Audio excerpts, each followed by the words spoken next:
Upload it on the StreamYard at some point. Yeah. All right. Welcome back to another episode of Persuasion by the Pint. I am Jonathan Taylor along with Sean McCool. And Jonathan, today we have a special guest on the show with us. Infamous, famous, I don't know, one of those two words. I'll be joining us here in just a second. You don't have a bio. I don't have a bio. So we're just going to introduce him, but the name will be very recognizable. If you see the title of the show, you'll probably already know what it is, but hey, I guess we should just bring him on because we don't have much of a bio, but so let's just welcome the current, publisher of the Gary Halbert letters, Gary's son, Kevin Halbert. Yeah. Let's bring him on.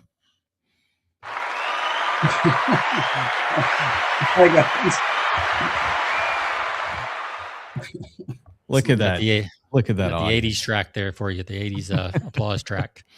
Oh, yeah. I love the old, the 90s, like that real optimistic, generic canned music, when they do those really cheap wipes from one, all the retro look. And that music's still coming back. But anyways. Oh, yeah. It's all coming back. Nobody can do anything original. So, comes back around for sure. Yeah. So, Kevin, are you the younger or is Bond the younger of the two brothers? Bond's younger than me. Okay, gotcha. Yeah. Okay. I want to say that we met. I'm pretty sure it was you, Kevin, but this was, you wouldn't remember it, but I vaguely remember this was probably way back in like 2012 at a traffic and conversions conference. That was Bond. It was Bond. Okay. Yeah, in San Francisco. I don't think I went to TNC. Okay. All right. Yeah. Okay. Sorry. Well, it was interesting is because sometimes when we have the same hair length, people say we look alike. And if we don't have the same hair length, then they're like, you guys don't look alike. But the older I get, the more I look in the mirror, I see my dad. Yeah. You guys aren't twins though, right? You're just. Oh, no. No, he's related, 18 months younger. Yeah. Okay. But what used to really piss him off was for fun. Whenever we were around and we met people like you, they go, which one of you's older? And I'd always say guess. And they always pick Bond. That was just like clockwork. But 18 months isn't that much. So. He's got a full beard now, right? I mean, he sported a full beard. Yeah, I thought so. Yeah, and he'll come on the show probably if you ask. Yeah. Okay. Very cool. Well, Kevin, give us before we do our beverages here. I know you got one, and tell us a little something why people should stick around. Because we were talking about it, and I think that I have a different take maybe than other people about AI, and there's some things I've been predicting for a few years, and everyone's starting to say that, but I have a few more things that I think when I mention them, some people go, "Oh, that makes a lot of sense," and that's the hot topic these days, Yeah. But I mean, because it's half of everything when it comes to marketing copywriting. I mean, it's here to stay. We'll get into it later. Sure. I won't go. I tend to talk too much, so I would probably waste a half hour before we drink our drinks. That's all right. All right. So speaking of drinks, what are you having? You said first one you've had in a while. Well, I haven't had Guarana in forever. I have a sensitive stomach, but I love it. I love the energy it gives me. But I tend to stay away. But I thought, you know what, for the show, I'll give it a shot and see. And I saw a great documentary. There's a great, I think it may be Business Insider, did a whole thing on the guy of Arizona Iced Tea. And it was very interesting how he, dominated the market and built up the company. It's on YouTube. It's free. So, my son loves Arizona Iced Tea. He loves that stuff. Yeah. There's I think they're called Zonies. They're fans that like even wrap their car in Arizona Iced Tea stuff, and wow. they get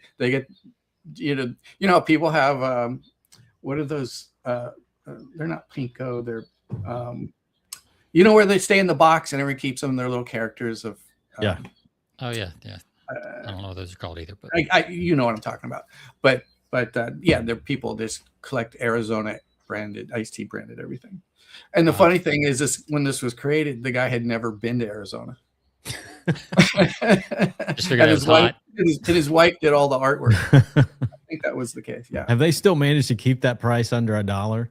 No, because when I picked this up, it was, I think it was 2 for $270. But that was one of the things, is that he forced the price fixing by putting the price on the can. So they couldn't charge different at the counter. It said, always or still 99 cents. But I was like, it's not there now. But it's an interesting story. But yeah, I guess the Costco hot dog is the only holdout for low prices.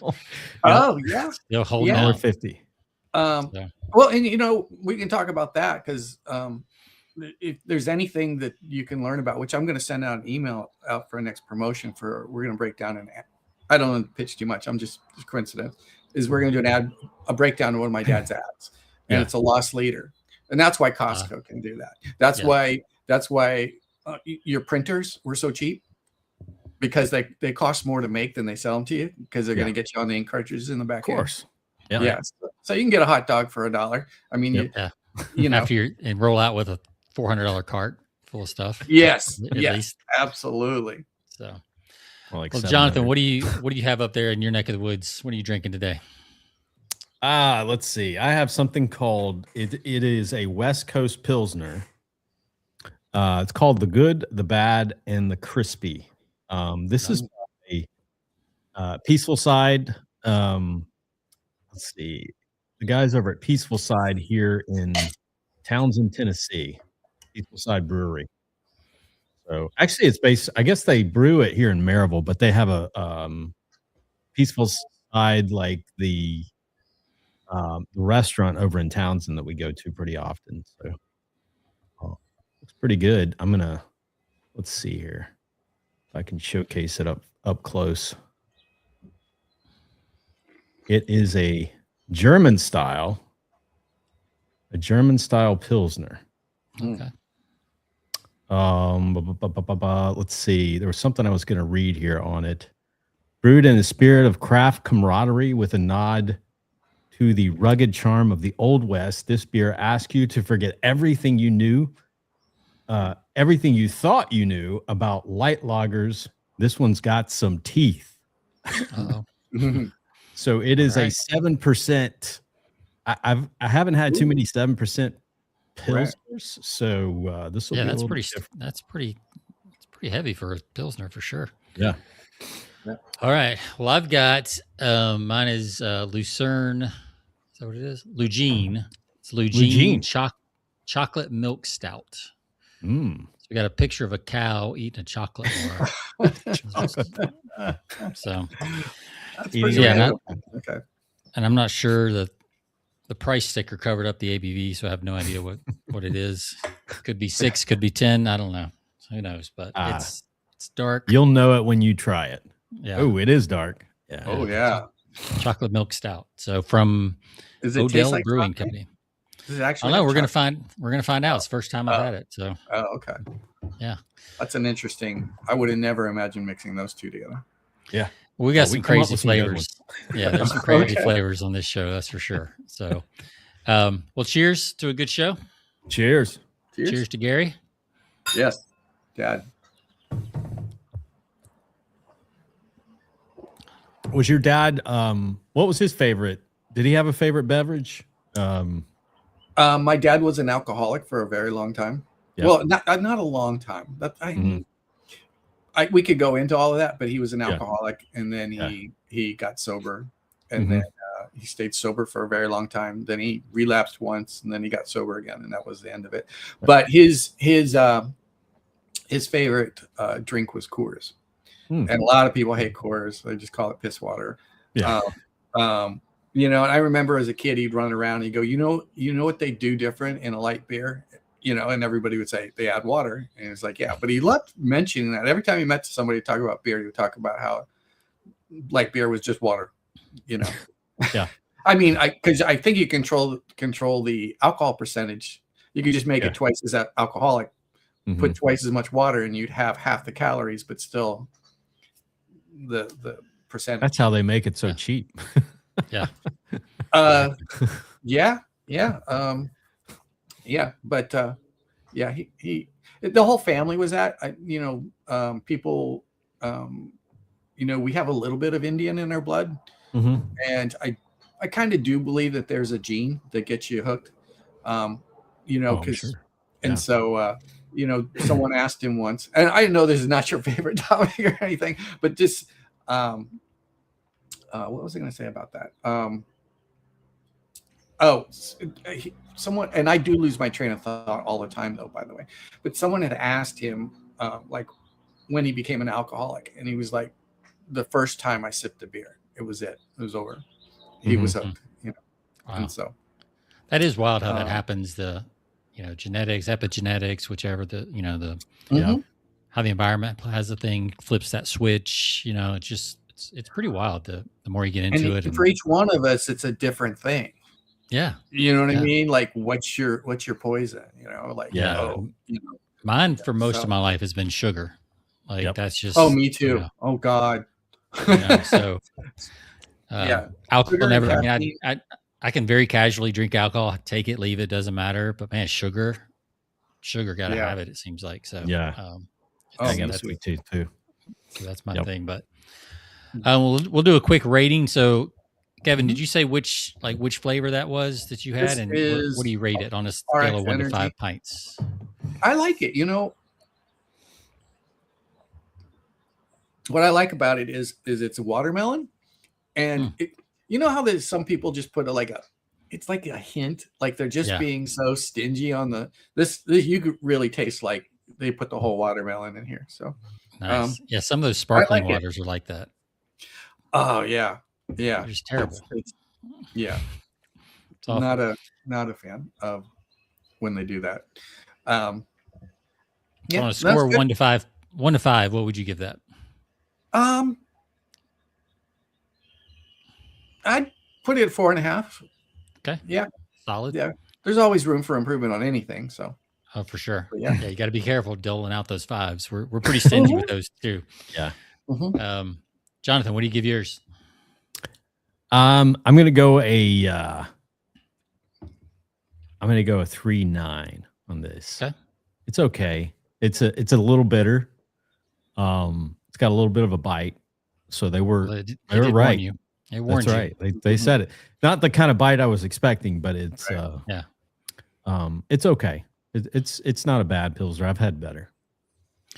I will give mine a solid 4. I mean, it's what you'd expect from a stout. Not a lot of chocolate going on. There's a little bit more like almost like a darker, like heavier cacao, like a 75% cacao chocolate bar. Wow. It's not like the sweet chocolate. It's more of the bitter. Right. Oh, the chocolate. Bitter. Yeah. Which is not bad. It's good for you. Right. Yeah. So I'm if it tastes bad, it's actually good. It's better for you. So this is basically a smoothie is what you're saying. So I'll give it a 4. It's good. Yeah, they say the higher percentage of the what is the cacao that's in your chocolate, the better it is for you. But the worse, I mean, it gets more bitter as it goes. Yeah. As that percentage goes up. So it's like everything.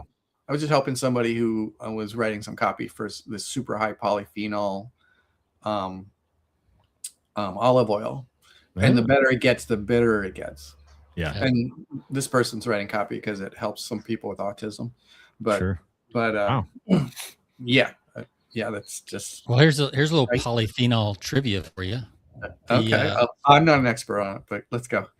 Yes, because I was doing some research for something one time and came across a chart of polyphenols, and the food with the highest polyphenols on the planet is cloves. Really? Yeah. Okay. And it's by a long shot. The problem is you can only eat, that's a lot. That's potent stuff. That's like you can't eat a bowl of cloves, right? Like you can a blueberries. No. Like so it's kind of up there. But it's thousands times more concentrated of polyphenols than the next closest thing, which the next closest thing is peppermint. And then you get into like fruits and stuff like that. I saw something where they were talking about this Japanese plant that was 3 times the antioxidant level of, I think, blueberries. Now, I don't know where that ranks in what you're talking about, but it was through the roof. But again, it tasted terrible. Right. Right. So it's one of the things he's like It's a put in a universal gel pack. truth. If it tastes bad, it's probably good for you.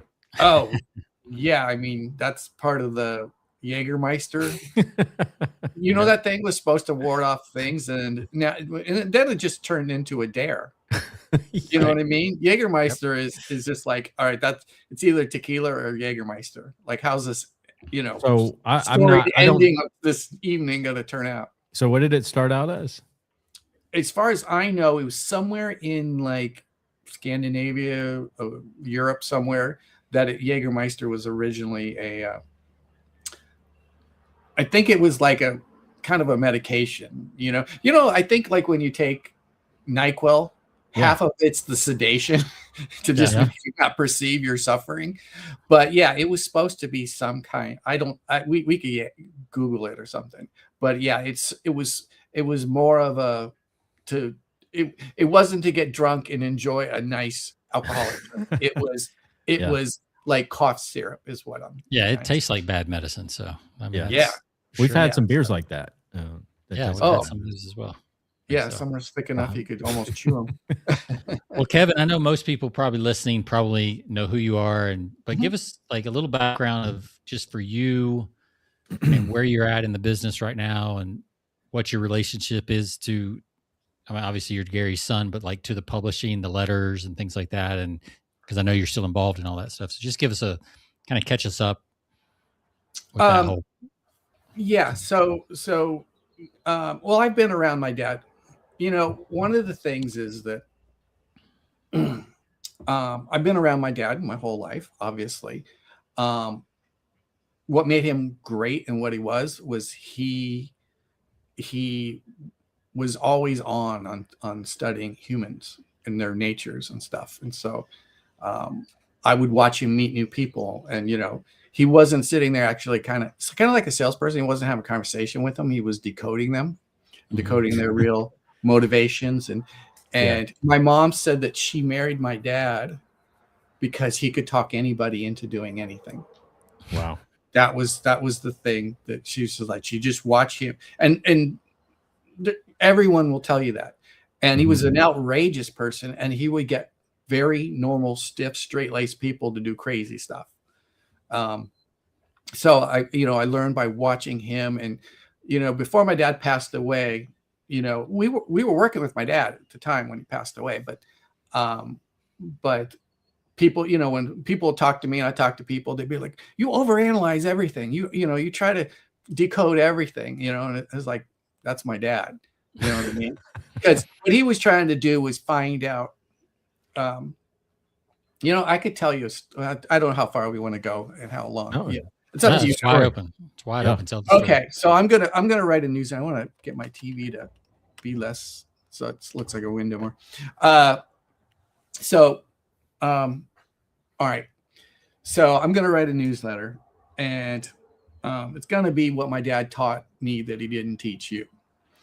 And there's several of them, and one's pretty dramatic. But my dad had just gotten out of prison. He was just getting his life back on track, and him going to prison was a good thing, because you put a guy like that in prison, and they're going to bounce off the walls, and they're going to want to come out swinging and make up for lost time and stuff. Yeah. And he was ready. He teamed up with a guy named Blake Thomas, and they started the Burton Mint and stuff. And he was working with Tova just before he went in, Tova Borgnine. And anyways, he comes up to me as a kid, and this is the 80s, late 80s. Yeah, it was late 80s. And he comes up to me and he goes, Kevin, if you could have any kind of car in the world, what would you want?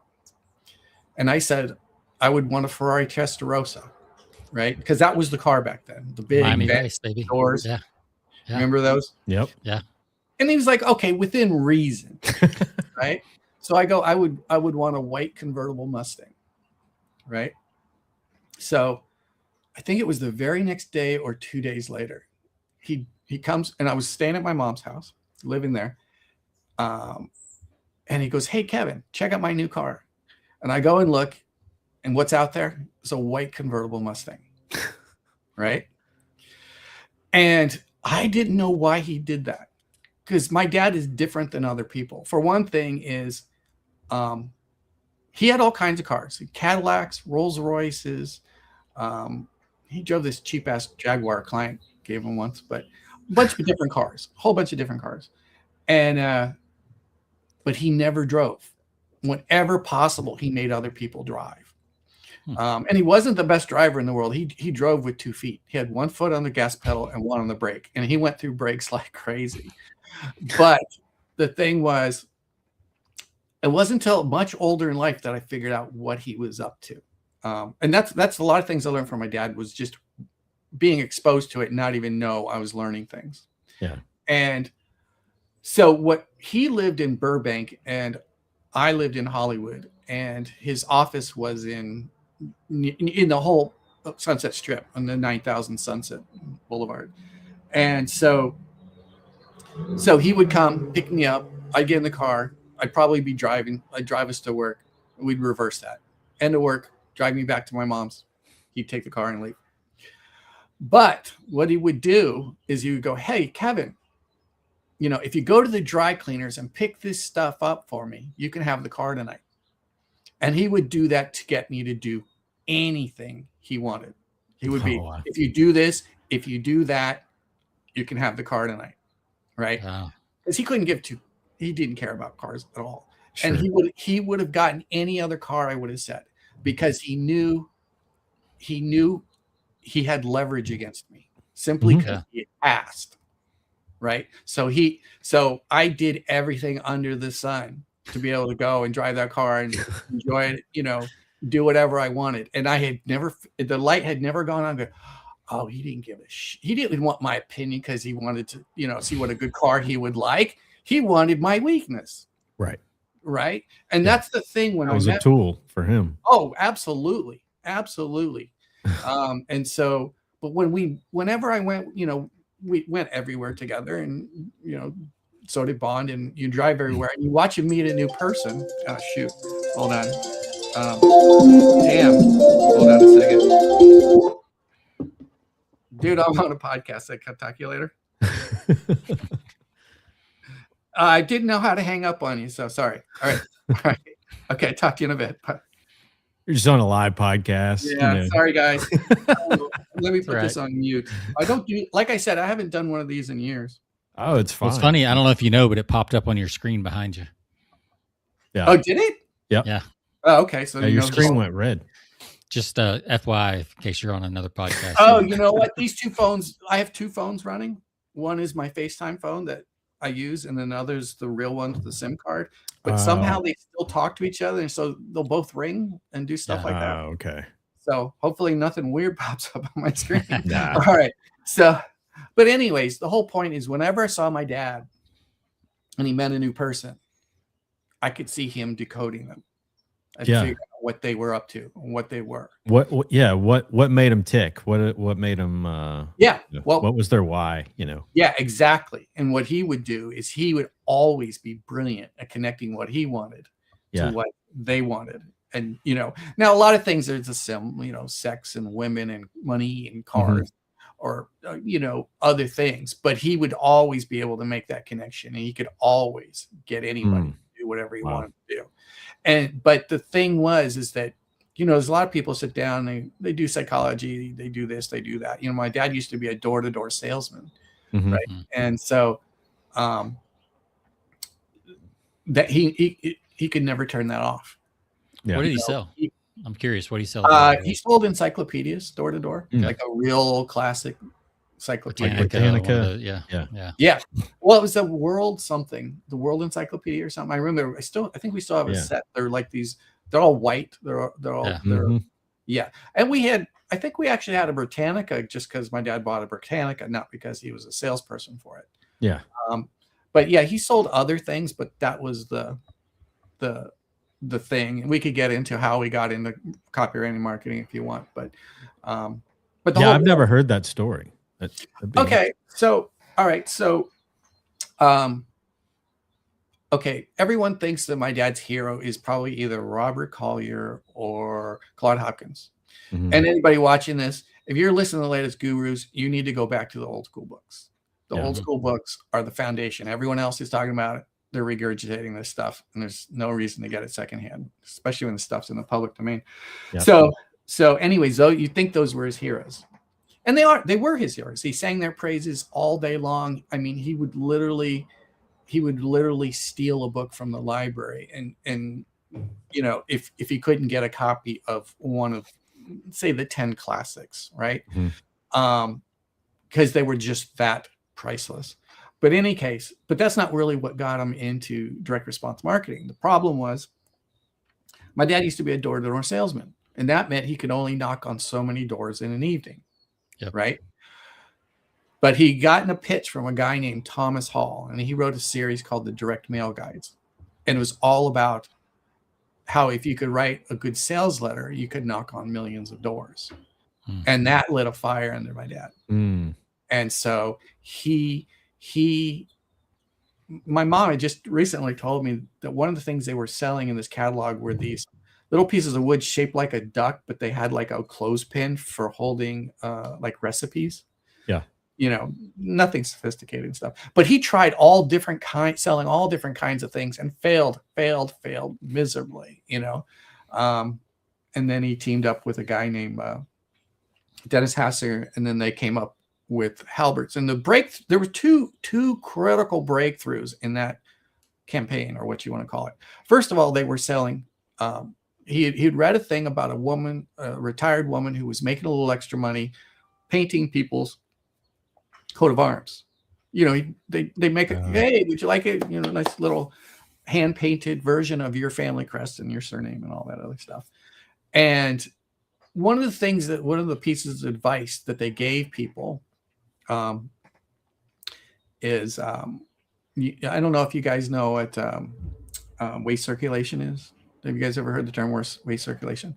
It's like if you run an ad for feminine products in the newspaper, half the people in the newspaper are not your prospect. That half of your money is wasted. It's waste circulating on the newspaper and stuff like that. And what was always said to be the worst thing, there's different mailing lists. You know, I can mail to men, I can mail to women, I can mail to the zip code, I can mail to whatever. And the worst, always what was considered the worst list you could ever mail to was the phone book, right? It's just waste circulation. Yeah. But the thing is, the light went on, and it's like, well, in this phone book, the one thing they all have in common is the surname, right? So he could go and sell them a coat of arms of the surname. But they tried to go into catalogs, and you'll hear this many times, that, you know, people are trying to sell this stuff in a catalog, and what happens is there's so much in there that people can't even choose. Right. And then they find out there's, you know, 80-20 rule. Only a tiny fraction of the thing is driving all the income. So, So, but the thing was, they literally, R.R. Donnelly was the one that kept on the big reel-to-reel tapes the entire nation's phone book. And they had them all sorted alphabetical order by surnames, all the people in the country.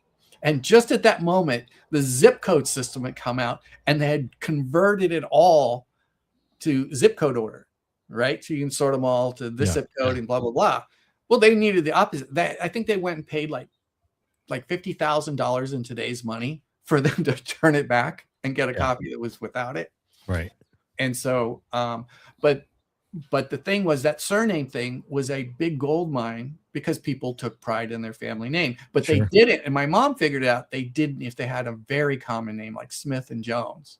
They didn't take, you know, pride in that. Now, if they were, and they found a sweet spot of where they didn't have their name wasn't too ubiquitous, but their name wasn't so rare that it was not worth selling that coat of arms to make it to sell it to just those few people. Sure. Right. So, and my mom was the one that figured out, hey, you know, the Smiths aren't going to want this. They don't care. Right. No. And that's another thing.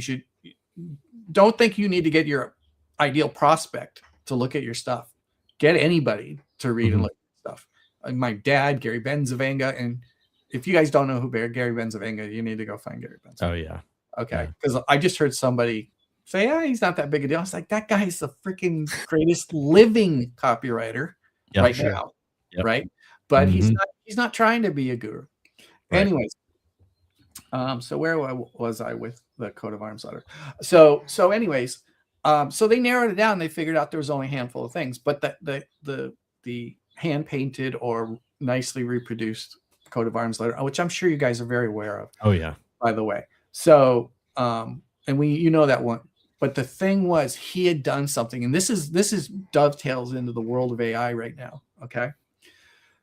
It was the first time they could generate a letter. And it's funny thing is my dad abandoned it, and that's how he made the money. It's the first time you could personalize a letter when you were sending out to thousands. Dear Jane, how, blah, blah, blah, blah, blah.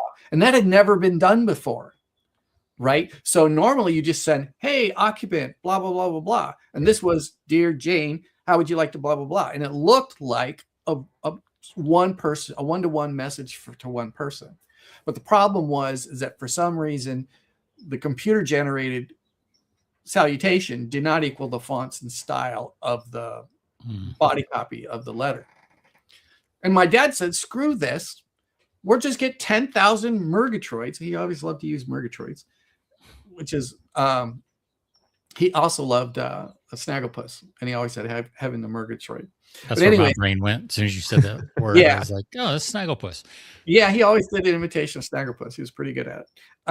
But the thing was, he just like, screw it. What we'll do is we'll write a letter to dear, and we won't say Jane. We'll just say, dear Mr. or Mrs. Surname, blah, blah, blah, blah, blah. Right. And so you guys seen it all go down. Yeah. And so he called it his fake computer letter. So he would just run off 10,000, 100,000 of those and send them out to people. And they would think they each got a personal letter.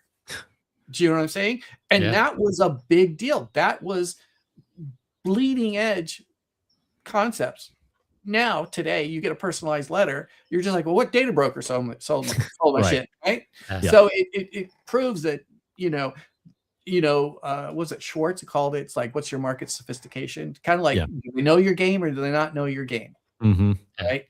And so, that became, that part of the offer became less and less. And you guys know the letter was written like it was a one-to-one. It wasn't just blah, blah, blah. It was like, hey, I found this. I had a couple extra. Would you be interested? I got a couple more. If you want, send in, get the cash with orders. So, but anyways. So I hear two things in that I've learned over my career. My first copy chief mentioned and told me like timing is important. Mm-hmm. Like you have to understand what's going on in the world, not just in like the market, but like technologies, things like that. Like timing matters a lot in copy. The same thing that worked, 10 years ago may not work today, but it may work again 10 years from now. If the, things that work in recessions don't work in booms, those kind of things. But then the other thing I'm hearing is like, and Clayton Makepeace used to talk a lot about this, is the format makes such a big difference too. Like you can have a new winner by changing formats, which is, it's not exactly what that was, but it's kind of in that realm. Going from, a sales letter to a Magalog, going from a sales letter to VSL, same basic information, same basic copy, but different format. Just it's fresh, it's new, it's interesting.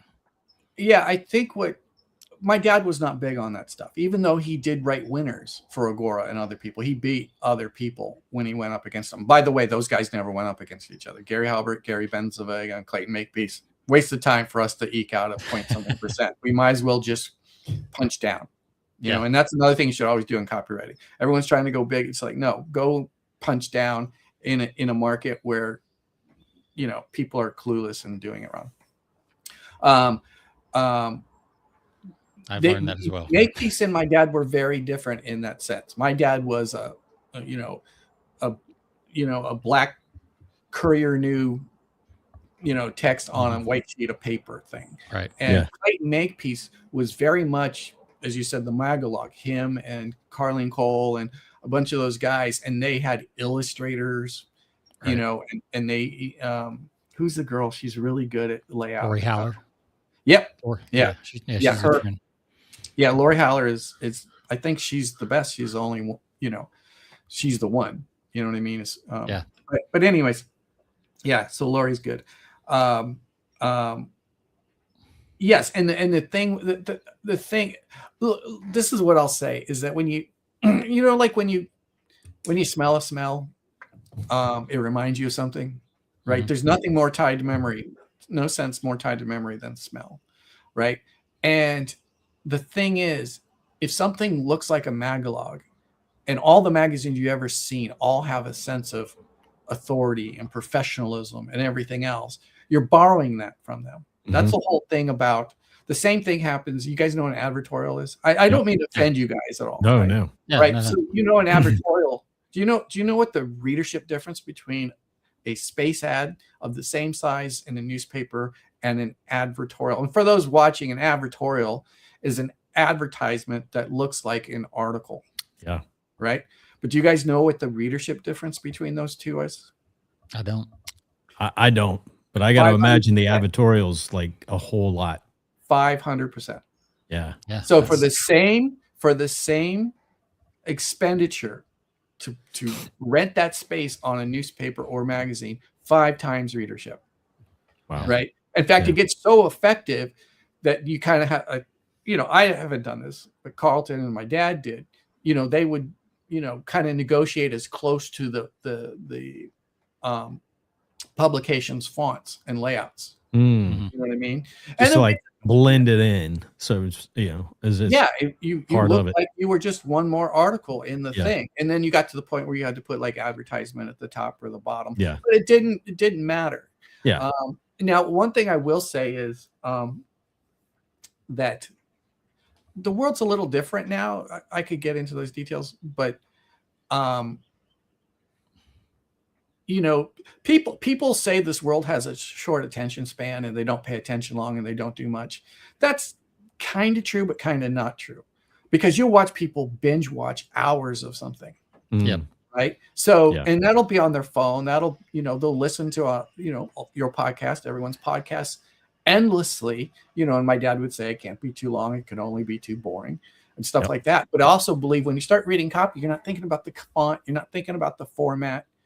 You know, if the story's good, you're sucked into the story. You know, you kind of, everything around you falls apart, you know, and so it's kind of more important to have hypnotic copy, but also at the same time, that hypnosis won't work if you start writing like Faulkner, right? Versus, you know, I don't know if you ever heard that thing about Faulkner. He's like, Hemingway, you know, his books have probably never made anyone ever crack open a dictionary, right? And then Hemingway's like, oh, poor Faulkner. He thinks big words equals big emotions. Right. So, you know, Gary Halbert was very good at 2 things. One was writing simply. And I'll tell you, anytime I was around him, whether it was me or someone else he met, broke out a big word, he was using that big word next second later, but he never used big words ever unless somebody else was doing it. And when he was in prison, they tested his, you know, like SATs, and his vocab was off the charts because he was a voracious reader. So one of the things that made him a great copywriter is I remember we used to have his car, and my dad was an impatient person. You know, he'd just be like, give me that. I want this. Stop, wait, blah, blah, blah. And, you know, that was just the way he lived. He just, you know, and the thing was, the 2 things, you know, when we were fucking off from work or whatever, because that was all the time, was, come on, we're getting in the car, and there's always 2 places we hit. We hit a movie theater. I don't know how many times we drove and watched Pulp Fiction in Miami. He just loved with that movie. And the bookstore, right? And it was all, his book reading was always fiction. It was always fiction. I read he was a big Kurt Vonnegut fan. Is that right? Did he like that? You sure that's not Carlton? I thought it was. No, that doesn't sound like my dad. Okay, all right. Well, ask Bond. He could correct me. No, my dad. His biggest his favorite writer was a guy named John D. McDonald. And it turns out he's kind of like, when I was young, the band's band was the Clash. Like, musicians loved that band. That didn't mean the Clash was big to the rest of the world. You know, and later on it became Radiohead. You know what I mean? But John D. McDonald was the writer's writer. People loved that guy. You know what I mean? It was, you know, when you ask, who do you read? You know, John D. McDonald. Yeah. What was it about Pulp Fiction that I'm curious? You know what? Okay. My dad had a really dark sense of humor, right? So if you could think of the most horrible news story you could come up with some psycho killer or something like that, who did horrible things, my dad would say, that's just his way, you know? And he meant it sarcastically, but he was always, what was the question again? What was so what did he love about Pulp Fiction? I mean, it's a good movie. I like it, but I think he loved how fucked up it was. Is what he loved. There were just, that whole scene in the basement or whatever, Yeah. He loved that. One of the things that I remember, and I didn't know this till I read a newsletter later that he wrote. We went to see Full Metal Jacket, right? And my dad used to be an MP in the military. He was stationed in Germany. Yeah. And he had some stories. I don't think we could tell them here, but as an MP. But he went through boot camp and all that stuff. And so we're sitting there and we're watching Full Metal Jacket. And the whole boot camp scene with that guy who is the boot camp guy, who's yelling at Pyle and he's just in his face and he's the drill. Yeah. Yeah, he's making a guy with his, boxers around his feet with his thumb in his mouth. Yep. Walking with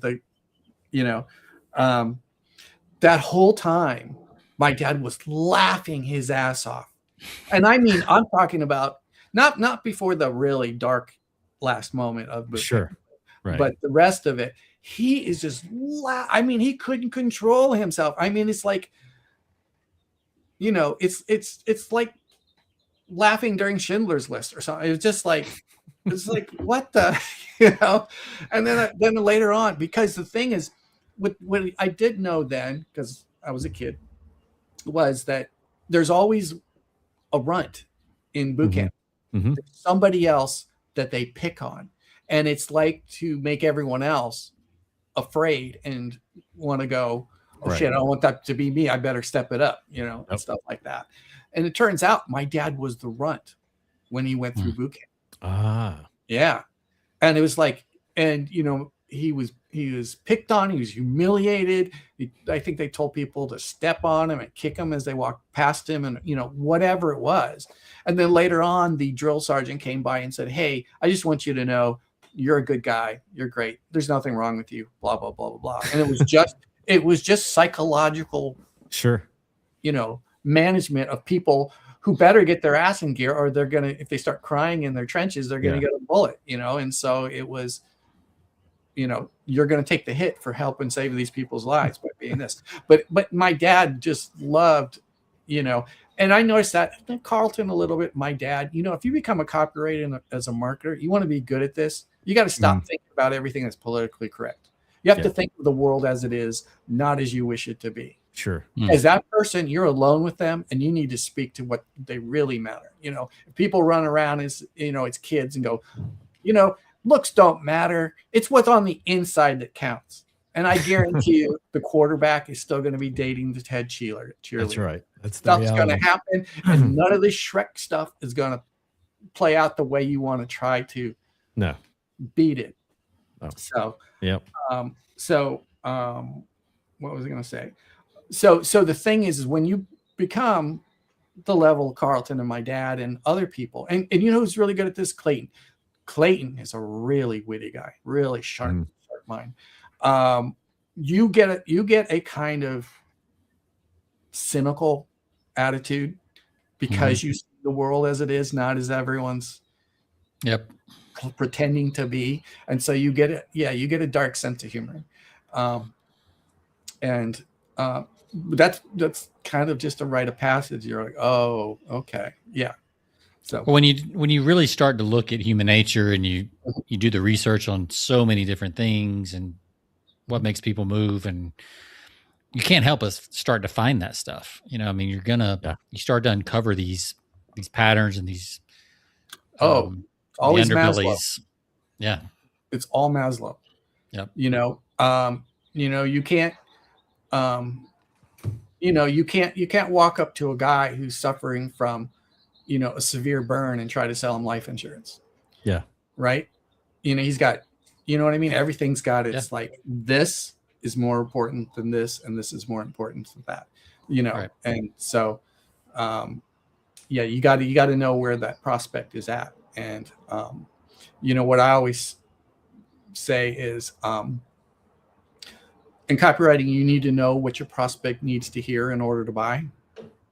And if you don't know that, you're not ready to start writing the copy. Right. So, a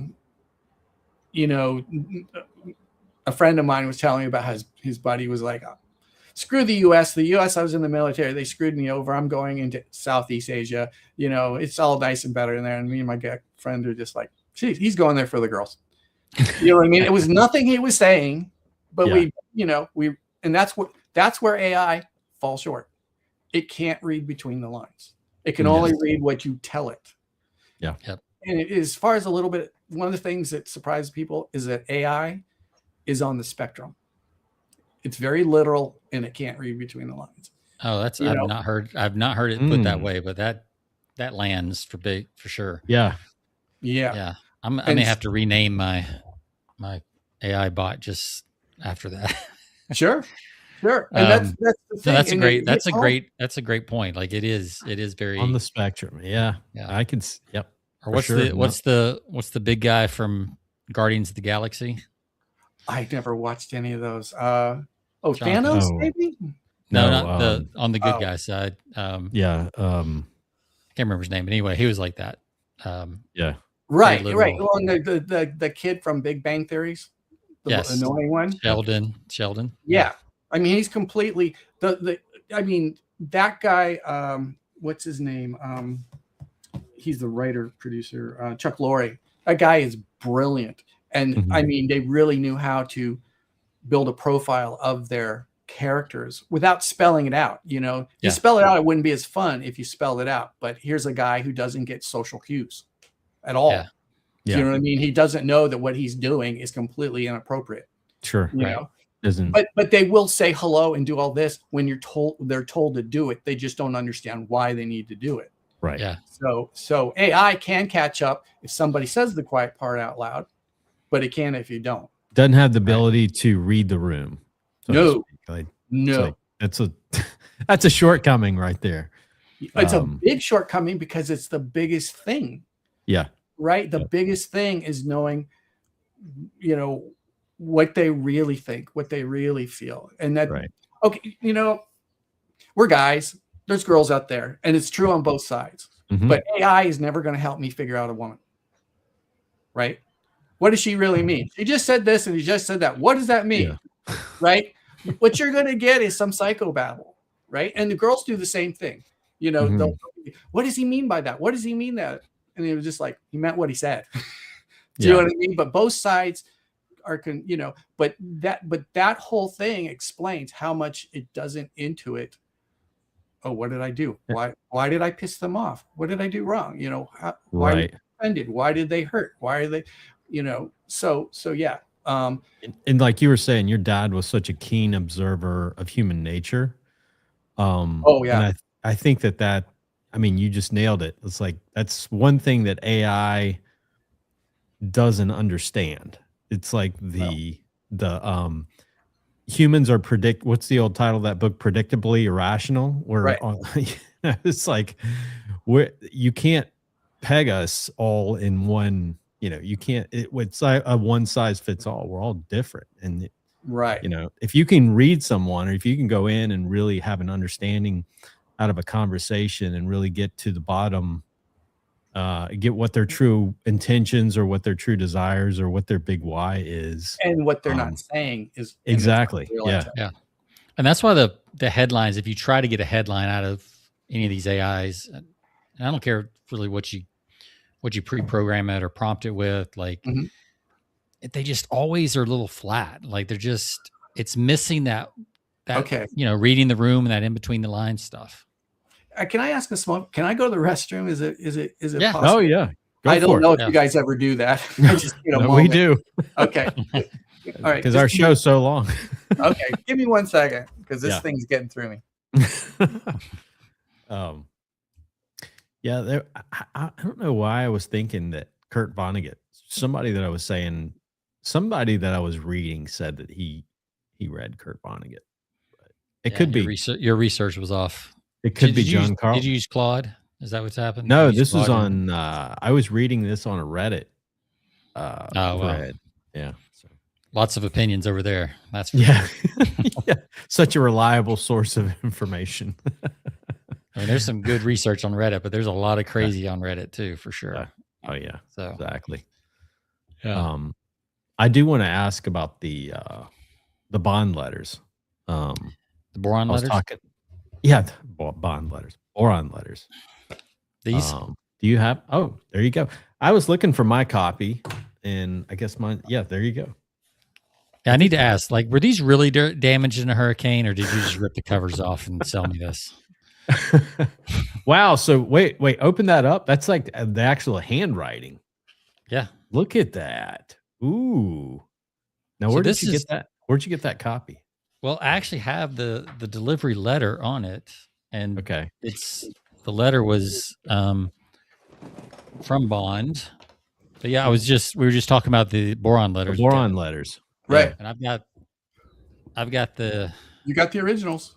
We only have a handful left. And I was going to ask, did this really end up in a hurricane, or did you just tear the cover? Oh yeah, off yeah.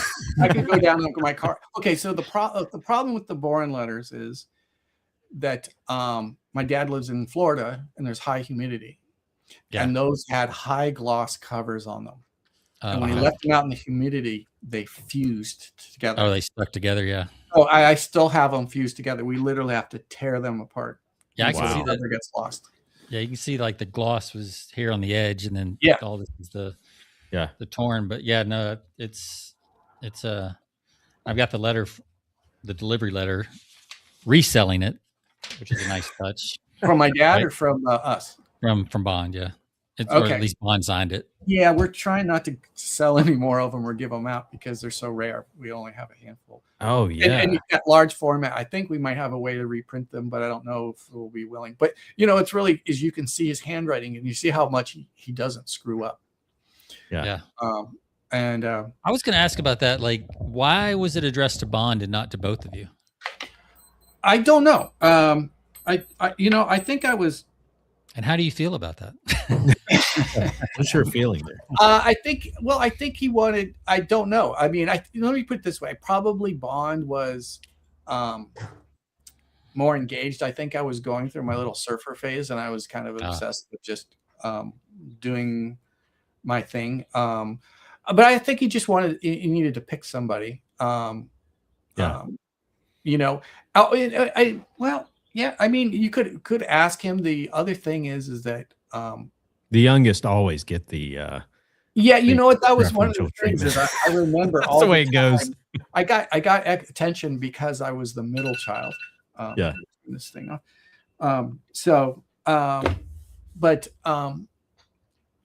I think Bond made more trips out to Boron to visit him.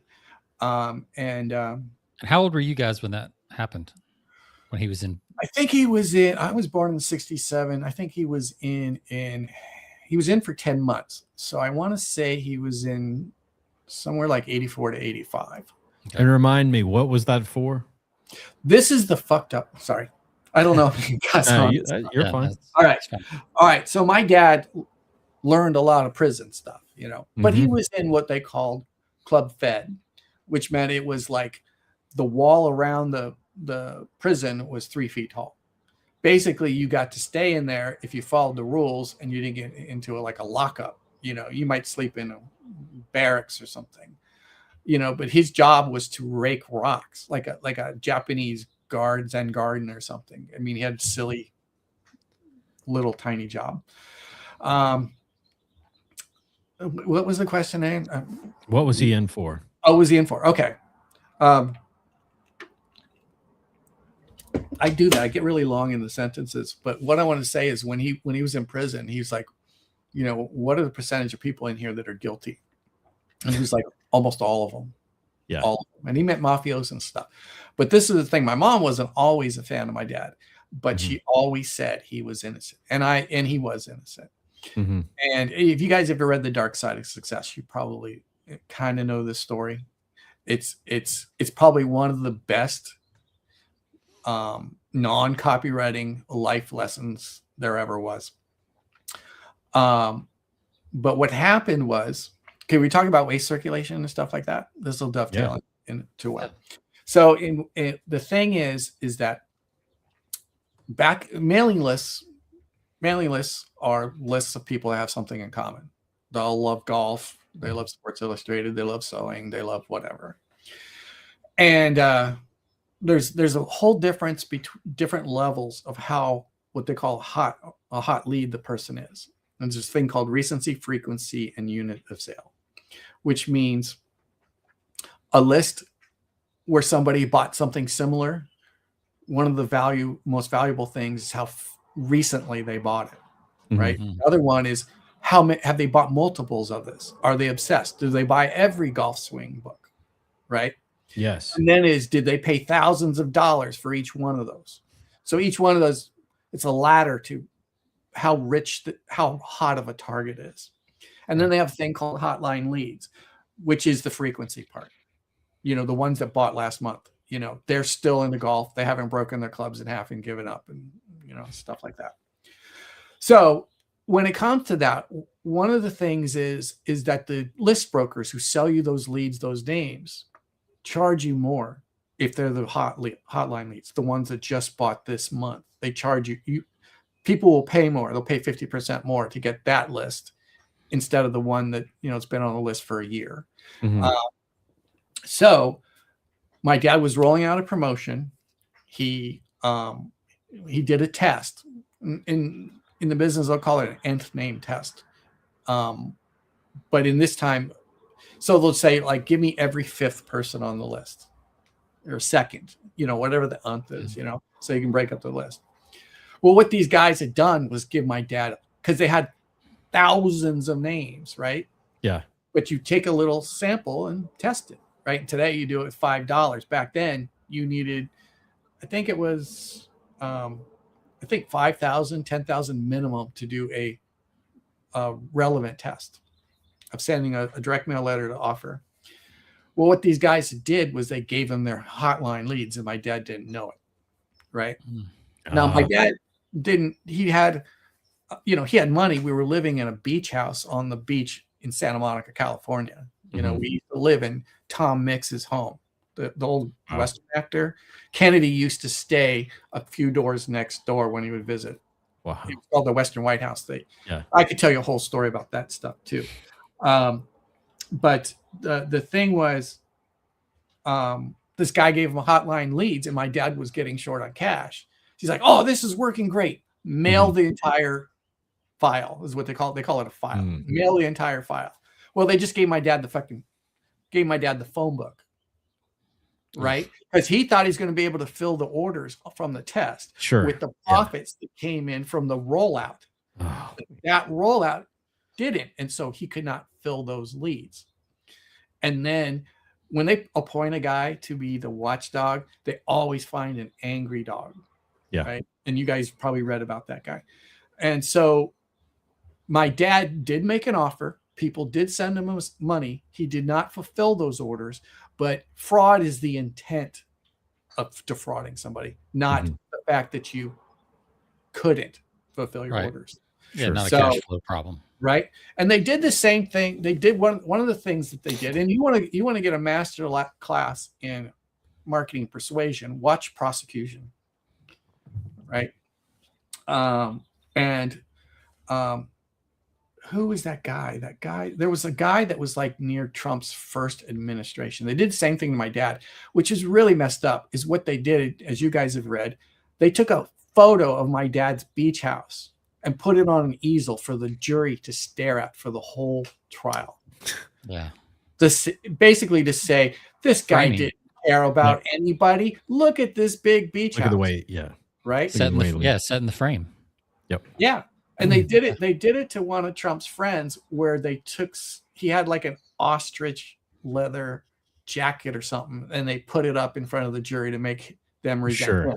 Yeah. You know what I mean? Yep. But no, but he also said, he felt like his soul was cleansed because he felt like all of his other sins had been paid for by this 10 months in the, you know what I mean? And even though he was truly innocent of what he was charged with. So no, he paid his karmic debt. Yeah. So he went to jail for mail fraud. I guess that's a long way of answering your question. Yeah. He went to jail for mail fraud, even though he was innocent. And my mom will swear, she's still alive, will swear on a stack of Bibles. He never once meant to defraud those people. Yeah. Well, let's talk real quick about your hot take on AI, since we said that. I don't know if we've already covered that or not when you mentioned AI. What's your what are your thoughts? And I'd love to know what you think. And I know it's just a guess, but like, what do you think how do you think your dad would have used AI, if at all? Okay. So first, your take. Okay. There's a couple things about AI. First of all, AI is the average of everything, right? It's a good English teacher. It's good at being clear and concise and doing all that other stuff. I'm going to try to explain this in a weird way. Okay. Can you imagine us being, you remember when we first saw the internet? Have you ever seen anybody do like a retro internet and like, oh, the way back. I love doing that sometimes. Right. You look at that stuff, right? And to that, at the time, that was the future. Yeah. Right. So if you were to go to AI and say, hey, I want you to create a futuristic looking website for me, that's 2026, right? It can't go do it because it has to go reference something. Yeah. If you go back in time and you say, imagine the future, it can't. All it can do is reference somebody else that imagined the future. And so it doesn't have any creative part. It has to source itself from other creatives. And just as I'm going to be all over the place, but just as a side note, do you know that there are more like blog posts and articles published than there are human beings that are all AI generated? There's more out there that's fake than generated than real. Yeah, okay? I believe that. Now, let me ask you a question. How hard would it be to 10x all that artificial generation? Right? It'd take minutes. Yeah. Just blow it up and overflow it. Mm-hmm. Right? So what's going to happen, which I predicted and everyone's saying now, but I've got proof because I do, I do weekly webinars. And years ago, I was just saying this stuff. We talk about this market sophistication. We watch people like Trick My Mom into these toll booth things, and we get people to, it gets clever and clever and clever. And AI is getting to the point where it's getting harder and harder and harder to see. And let me try it this way. Do you guys ever remember a book called A Million Little Pieces? It's part of Oprah's book club. No. This guy wrote a story, and it was about his dealing with his addiction and getting over his addiction. And one of the highlights of the story was the fact that he needed to fight his addiction, that when he went to the dentist, he couldn't have any anesthesia while they drilled in on his face and stuff like that. Goodness. The thing is that Novocaine isn't addictive, and it doesn't give you a high. And it turned out it was a big, giant lie. And Oprah was completely embarrassed by this, right? Right? But she loved this story. Yeah. But the thing is, it's the same story. Why is she upset about this? Because it didn't happen. It wasn't real. Right. Right. So there is a level of, this is a great story. It's much better if it's real. And so we're going to be buying into, as AI can generate more articles than each one of us can read in our whole lifetime, we're going to start clinging and hanging on to authentic, real people. And we're going to want to be able to reach out and touch them and be able to march to their houses at night with tiki torches if they're lying to us or messing with us or anything else. So we are going to be buying into people and their brands and their stories, and we're going to buy into that they're like us. We're very tribalistic and stuff like that. And nobody wants to be taken for a fool. And I think in a lot of this stuff, everyone's like, "Oh, shortcut. I'll get AI to generate me 50 blog posts." And, it's like, yeah, but when everyone else does that, what's it worth? So yeah, I'm losing, but they're going to just want to buy into people want real. They want real people's mess. What is it? The mess is your message, and they want the real life. I hate this word authentic because it's just overly used. It's overused. So is the word flywheel, but go ahead. But yeah, it's the whole thing about, we talk about the whole DC versus Marvel, back in the day, DC fell behind because they had the perfect characters like Superman and all these guys. Because he didn't have his flaws, right? Yeah, didn't have any flaws. Right. And then Marvel came along and introduced all these guys that just had everyday problems like human beings, like we all have, so it's, and we are attracted. We love that. We eat that stuff up, Oh yeah, there was a guy. He was the producer of a big Hollywood studio. He was a really good-looking guy and an actor, and he failed, and he became the lead of the studio. And he had always heard that there needed to be conflict, and he was like, "BS! I'm going to make a movie where everyone just has a great night and there's no issues and no conflict." And he had they budgeted it and they filmed it, and it just flopped. Yeah. Right. So we need that. Yeah. Hero's journey and the consequences you face. By the way, if you guys want a really good book, and we're getting off track here, I know it, but if you want a really, really good book, read Wired for Story. In fact, you know what? One day I was talking on the phone with David Garfinkel, and he's like, "Oh, and you always catch up. What are you working on? What are you doing? Blah, blah, blah." And I said, "Well, I'm working on maybe adapting this thing that talks about Wired for Story and how it works for copywriting." And he calls me back like a week or two later. And he's like, "I read that book. It's the most amazing book I've ever read. I've been trying to describe this for 20 years. Can I share this?" Right. And I had him on hold forever until I gave a speech at the Bellagio Hotel for an event. And, but that book, here's the biggest takeaway. Men are from Mars and women from Venus and all that stuff. There's like one little takeaway. It's like, you could shorten a whole book down to this one page or whatever. And when I explain this to people, it blows my mind and it doesn't blow other people's minds. And it bothers me. People always get the advice I get, like always write as if the reader needs to pee, right? They get that instantly. But when I try to explain this thing, it slips by. And the thing is, there was this guy, he was a super smart guy. And he had some kind of brain injury. I don't know if it was a stroke or a car accident or something. And he was, high level exec, all this other stuff. And this guy could not figure out whether or not he should tie his shoelaces or pay his taxes. Right? Right. But the thing is, when he had this car accident, he lost all emotions. And what the science had figured out was every single tiny action and decision that you make is attached to an emotion.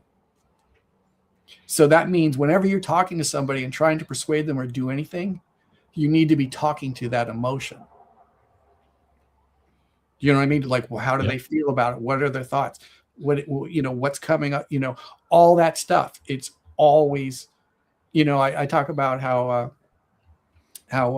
when it comes to like selling life insurance, that it's not about how he feels if it comes in handy. It's how he feels when he's thinking about it the moment he's buying it. Mm-hmm. It's the emotions he's experiencing in that moment of when he's making the decision. Yep. Right. That's the imagined of.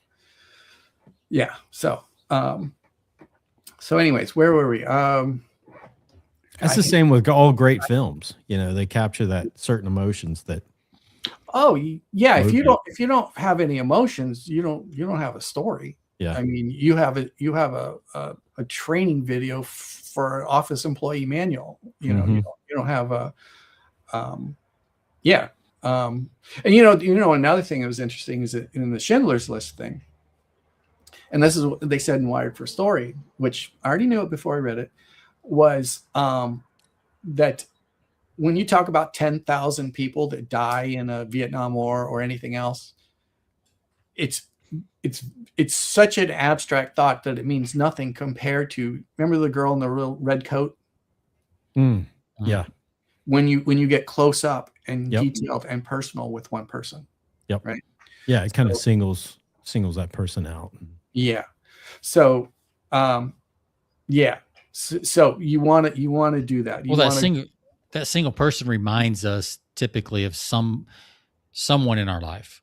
Absolutely. In some way. Yeah. Whereas 10,000, you got to know her. Doesn't know. We don't get to know 10,000 people. That's just not even possible. Right. Yes. So when we hear someone died, it means nothing to us. When something or someone we know dies. So yeah, you want to get up close and personal with just one person that's been in that experience. But when it comes to this marketing stuff, we are going to buy into brands and people and their origin stories. And the other thing I will say this is, this is all my opinion. I'm not an expert on any of this stuff. Okay, there was a time, and you guys, if this gets, we can always change the subject if I'm getting boring or on a tangent. There was a time where they were talking about all these coincidences between, I think it was Ford, and it was like, I have a theory on how they build the pyramids, and there's every tinfoil hat person you can think of on the planet that do that. But this guy had all these theories about Ford, right? And I was watching it, and then he was talking about, and then he was like, oh, and John F. Kennedy was killed in a Ford. I was like, no, he wasn't. I've always wanted that car. It's a Lincoln Continental convertible with suicide doors. I love that car. I stopped watching everything on that video because I knew I couldn't trust anything he said. Yeah. Right. So you start putting AI in. Everybody here wants to write with AI. Nobody wants to read it. They want to get everybody else to read their stuff as if it's them. We even had, I won't go into too many details, but we had somebody, heard about somebody in the financial thing who wanted to use AI to make videos, with permission to use his voice and to give out financial advice. And I was like, that's the worst thing I've ever heard. If you're going to phone in, you're going to phone in your advice and your education and everything else. And you can't, right. So my whole point is, now the thing is, I am a big abuser of ellipses, but these M dashes are probably the icon of AI generated content. I mean, everything in unfortunately. 3D. Yeah. Well, yeah. And for some, because in the literary world, they love them, but that's the only place they're getting used. But then AI starts bringing it out. Right. Because AI sees these are the famous writings. They all use M dashes. Therefore, M dashes must be used all the time. Right. Well, let's use the best. Everyone says they're good. Let's use their writing because this is the people that it goes, oh, I've heard great things about you. I'm going to go model the stories, So the thing is that I think that a couple of things. AI is good for a certain level of research, and I'll explain why it's only good for a certain level of research. And it's good for giving you, if you're really blocked on getting some ideas, right? Okay, here's some frameworks, and then make it yourself, make it yours. But one of the things I would say is I think it's a very dangerous time to come up with a newsletter, email, or any kind of post, and for 1 second to be spotted or suspected of using AI. Yeah, you could lose the whole subscriber. Lose people turn it off. I do. I know. As soon as I notice the patterns, I'm like, I'm out. Right.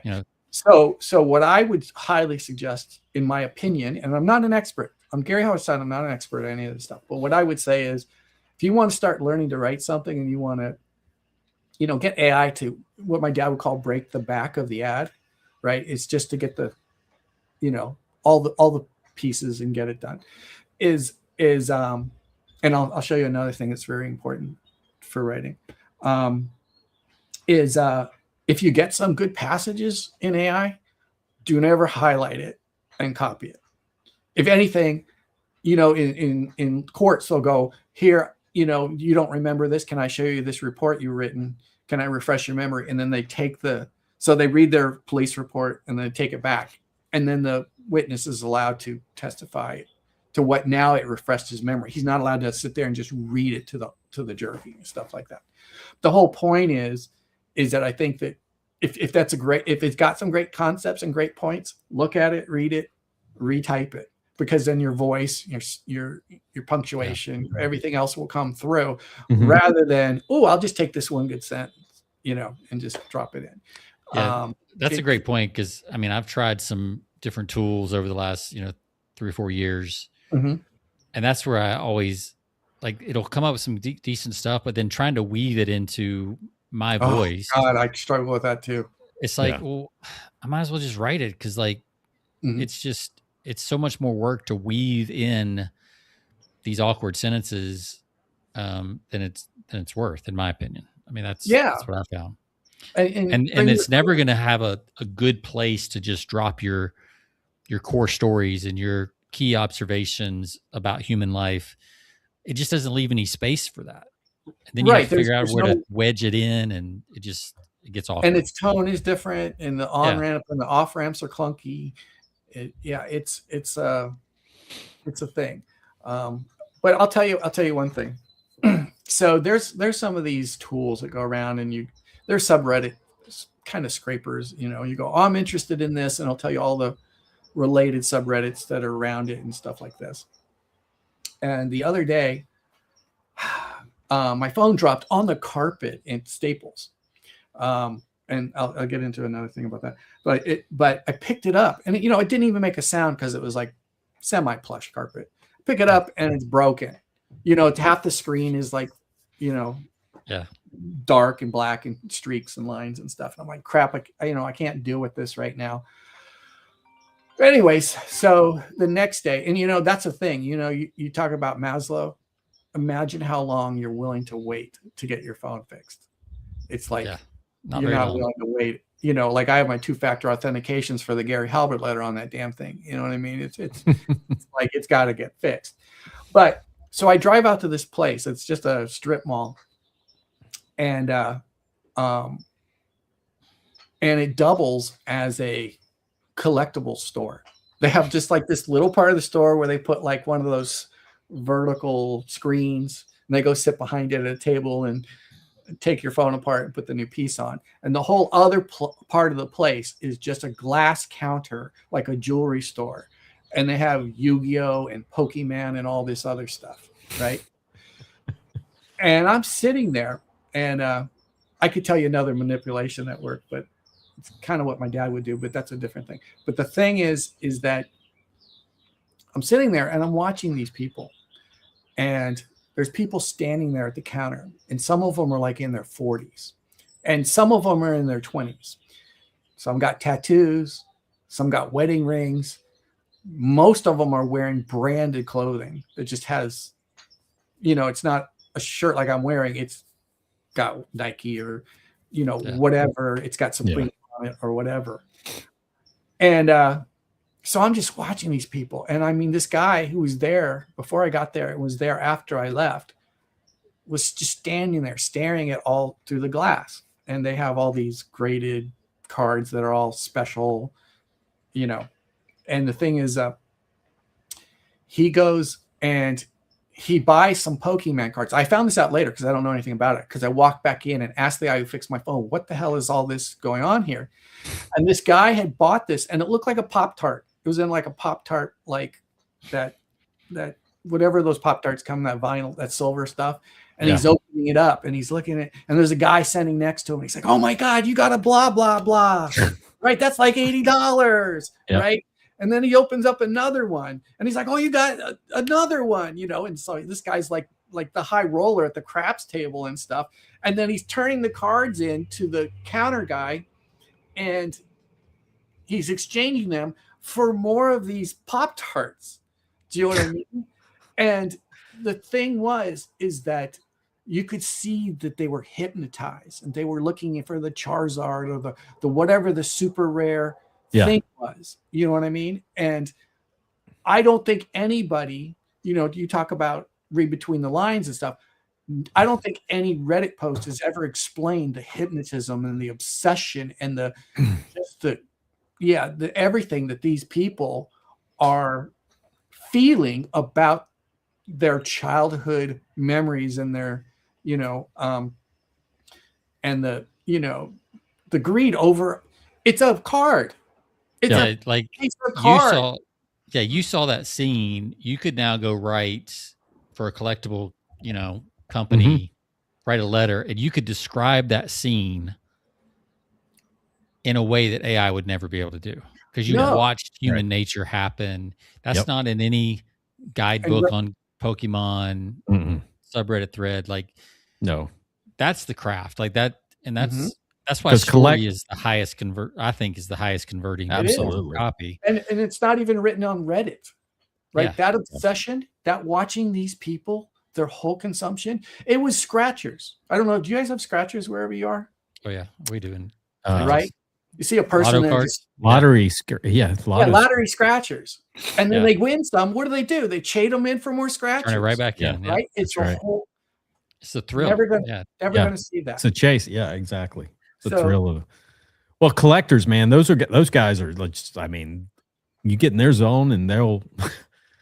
And when I walked back in the store and I asked the guy, he lit up like he was just like, I'm talking about, I was in his zone. I was talking about what he wanted. This guy fixed my phone. And then the people standing next to the cases, oh yeah, we're really into it. It was just like, you never seen that. Yep. And well, I mean, to take this full circle, and then we'll have to start wrapping up. But it's like Sheldon and the boys at the comic store, right? Mm-hmm. Yeah. They find that first edition issue of Spider-Man, Superman, or Spider-Man. Like, it's, oh my God, this is the whatever issue, right?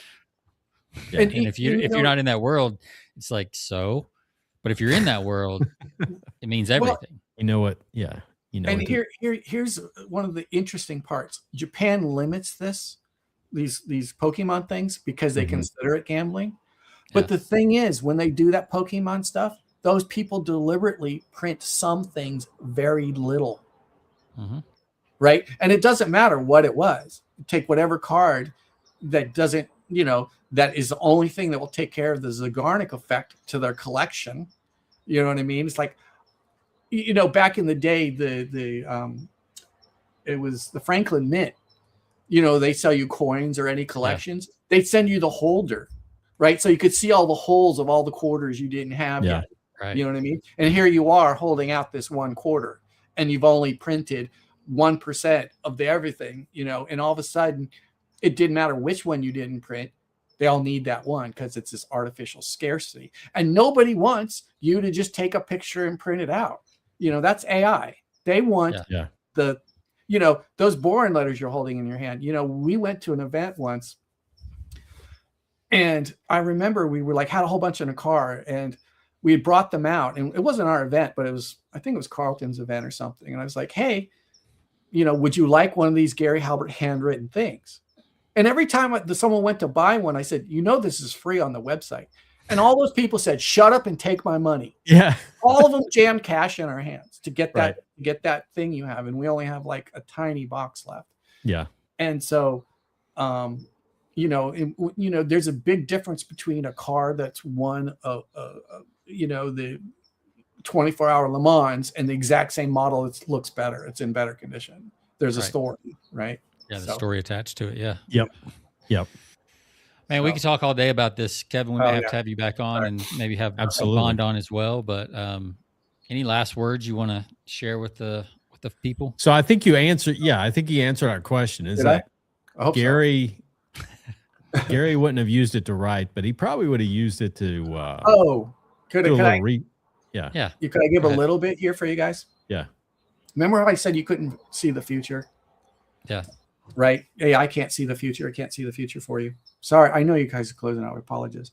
But the thing is that if you went and told AI to write a perfume ad, it would never come up with Tova Borgnine swears under oath her new perfume does not contain an illegal sexual stimulant. Right? And AI can't copy Gary Halbert because Gary Halbert doesn't copy Gary Halbert. He invents a new twist that has never been done before. All it can do is do a mix of what he's done before. And that's it's as good as any average copywriter. It will do the workaday copywriter that's just doing a blog post or whatever. It can't do the top tier stuff. Right. No, I agree with that. I think it can do B copy, especially in body copy, especially in like the offer section, like that kind of stuff. But the headline and lead and the hook, the hook, like it's just not. I haven't found it to be there yet, and I don't know if it ever will be. Because there's one school of thought that a creative idea is just two old ideas put together in a new way. But the example you gave is actually, it's not that. It's more original, just like Ogilvy's Rolls Royce ad, right? Right. Yeah. That was research, deep research, that if I were to ask AI to give me a summary of the engineering manual that David Ogilvy read, it would not have that quote from that engineer about it. It would have, it'd give me a summary, but it would have, that'd been like incidental, doesn't matter. Here's the summary. Yeah. Right. Would have done the one-legged golfer? No. Right. Probably not. Yeah. No, it wouldn't. You know what it's AI is good for? It's good for like eBay descriptions and Amazon descriptions, or any, and you can win with 100% written AI as long as you go into a weak market. Right. You go into a weak market where the thing would sell just because they want it, and you go into where there's, just nobody, you're not going to go into health and finance and kick ass. You're going to be eaten alive by the pros. Yeah, 100%. So. I think that's a good place to stop right there. I think okay, guys. Sorry, I get a little too passionate. No, it's good. I think sorry. that you shared some good stories. Yeah, that's some good stuff, man. And we have returning guests, so we might have to have you on again and tell some more stories and that. But so yeah, good stuff. We're gonna put you back in the green room for just a second. Sure. And then we'll wrap up the show, and then we'll have a little after chat if you got a couple more minutes. All right. Thanks for having me, guys. Appreciate it. Yep. Hang tight.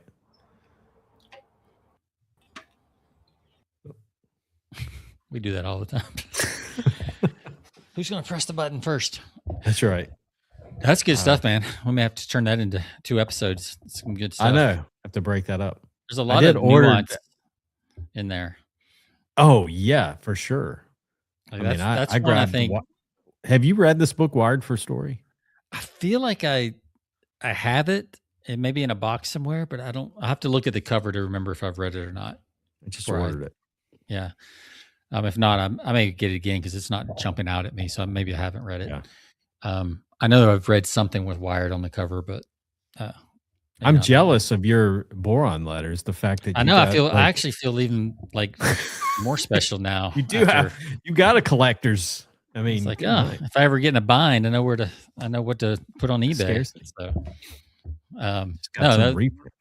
there's some good stuff there. So, and you got to really concentrate when you're reading this because Gary's handwriting is not great. Yeah, which I think that's part of the kind of the allure of it. It's the lure. You have to focus on it. It's not right. It's not easy to read with some of the handwriting, but so yeah, good stuff. Absolutely. All right, well, I'll let you close. We got anything scheduled next week or flight maybe? I've been collecting some stuff. Possibly a flight. I might invite this author from Wired for Story on, but be an interesting topic. Yeah. Yeah. All right. So, maybe Kevin can put us in touch with Bond and maybe some other people. I've been talking about Gary Bencivenga. Yeah. Having him on, because I think I'm on his newsletter, so I need to reach out to him. Yeah, that'd be big.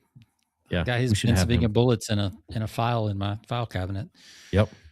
No, several of his promotions. The olive oil one I think is one of his more recent ones, the last 5 or 6 years. But yeah, he's one of the best. It's like deceptively simple, or his copy is so easy to read. It's just unbelievable. So you don't realize you're being sold until you've turned your credit card in. You're like, oh man. He's good. He's a good writer. One book I'll recommend to you, Sean. It's one that Ben Settle recommended. Slugfest. Have you heard of this book? It's the No. it's the 50-year battle between Marvel and DC. So I don't know if that would interest you, but there are some really good That does sound good. That's some really good stories and some really good takeaways in that book, Yeah. Definitely sounds like a bestseller recommendation too. Yeah, it is. I wasn't so sure. I ordered it, and man, it's very captivating. So, all right. I think you would like that. I will check it out. All right. Well, that's a wrap. Check us out, persuasionbythepint.com. You can find us on all of your favorite podcast platforms. And please leave us 5 stars. We greatly appreciate it. And we'll see you next week. See ya.